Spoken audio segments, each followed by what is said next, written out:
Sunday now, and I'm not gonna lie, yesterday, so I got home around 12:30 a.m, got to bed by probably 1 a.m. I woke up very late today. I woke up at 9 a.m. It's Sunday. Like, I knew this was gonna happen. And normally when we go, meet family and stuff for dinner and stuff, it just drags on. I don't normally go, but because this is a housewarming event, it would just be rude not to. And also, like, I don't want to not go to everything. I want to at least go to a few once every couple months, just to show that I care. I mean, I do, but it's just, obviously there's a lot of stuff to do at the moment. The plan is, it's now 10, so a very, very late start. I felt good actually just getting a nice bit of sleep. Over the last week, I've just been waking up at 6 a.m. Got to do some editing now, and I'm gonna head to the gym in about 2 hours. Is it like the comfortable nature of it? Yes, yeah.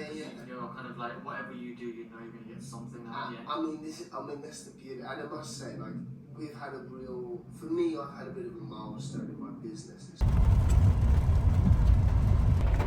It's pouring right now, and I'm meant to be heading to the gym, and there's a big traffic. It's weird because it's Sunday. I didn't think traffic would be as massive as it is. Literally this whole week has been just downpour. You wouldn't believe we're in July, but then I realized we are in the UK.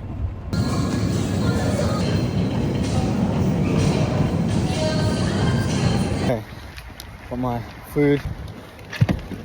Oh man, it's pouring outside. Like, it is crazy. Okay, so basically I just did my workout. I'm not gonna lie, it was a very quick workout. I was running so late for time today. I have a podcast to film with Annie in like 10 minutes, so I have to kind of get set up in the car. I bought myself a cappuccino and some banana bread because I'm so hungry.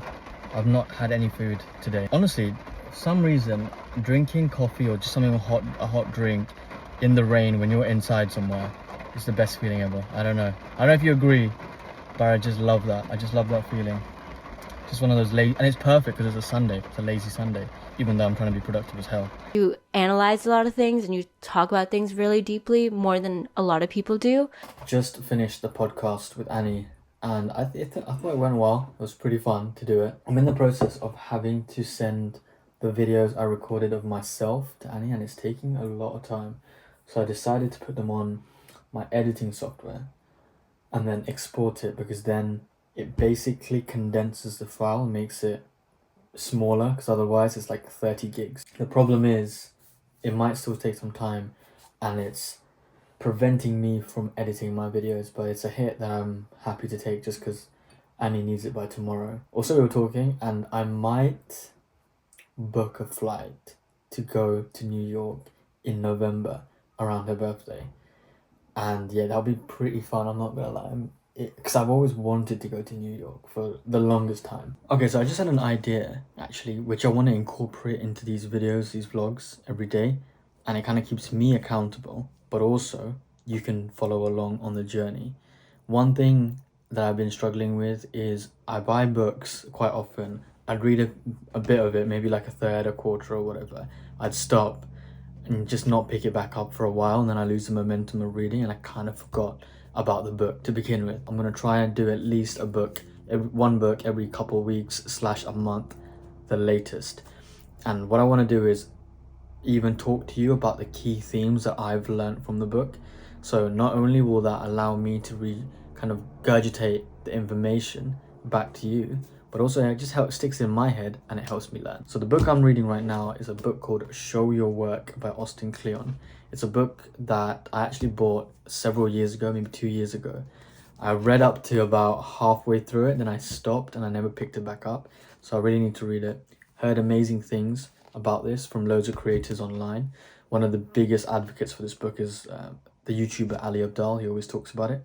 But essentially, it's about, great for content creators, to be honest. It's about like how you should go about showing your craft and what you do online and stuff like that. I think that's what it's about. Sharing like an artist. There is 10 chapters on this. So every time I read a chapter, I'm gonna talk to you about it, and then just let you know what the key themes are, so you can kind of pick it up as well. But also, if you want to read this along with me, go ahead. I'm not sponsored by any of these books. These are just books that I've curiously seen online and I just want to understand. One thing I do though is I grab, not only do I read the book, but I also put on the audiobook. Luckily this audiobook is free on YouTube. But what it does allow me to do is like whenever I read and listen to the audiobook at the same time, it just sticks in my brain. Like it just clicks. And it's a concept that I actually took from this book called 100 Million Offers by Alex Hormozy. He does this a lot. He reads and listens to the audiobook at the same time. I tried it for myself. It works like a charm. So I'm going to try it for this book as well. First chapter is called You Don't Have to Be a Genius. So once I finished it, I'll let you know. You don't really find an audience for your work. They find you. But it's not enough to be good. In order to be found, you have to be findable.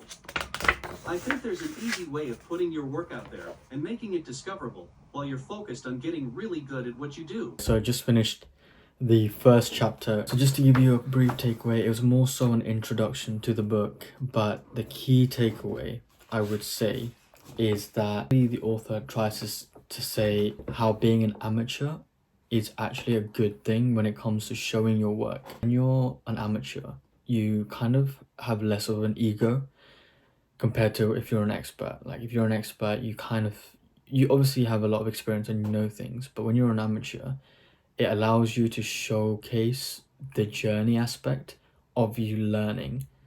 And when you showcase your journey, like-minded people will come and follow along, look at the way you're doing things, learning from your ideas, and it's like a nice kind of relatable progression you can share with someone. The key point is to not worry about being an amateur, but just to show your work and show enthusiasm and willingness to learn. That's how you attract people and you build an audience. Because at the end of the day, this kind of sparks curiosity, sparks learning in other people that want to collaborate with yourself. And to be honest, this kind of makes sense for this entire daily vlogging for me, because I'm just showing my perspective, my journey into hustling a 9 to 5. And also I'm very new to sales, like I've never done it before.